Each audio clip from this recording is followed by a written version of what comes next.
শুনতেছিলাম আমার মতো নাকি কাউরে দেখা যায় এইখানে সেইখানে, কিন্তু আমি তো এইখানে। তাহলে ওইখানে কে? কোন চর, শত্রু,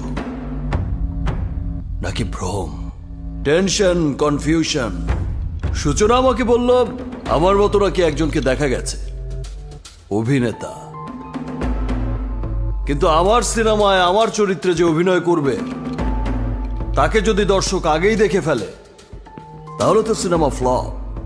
এই জন্যেই তোমার আগের ছবিতে কোনো দৃশ্যেই তুমি ছিলে না, কারণ তুফানের জীবন নিয়ে তৈরি হচ্ছে এক সিনেমা, আর সেই ছবির হিরো তুমি।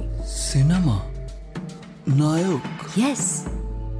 চাকলাদার গল্প লিখবে আর তুমি অভিনয় করবে, সিম্পল। বাট এই ঝাপসাটাকে দিয়ে হবে না। এই, আরে বিদায় কর।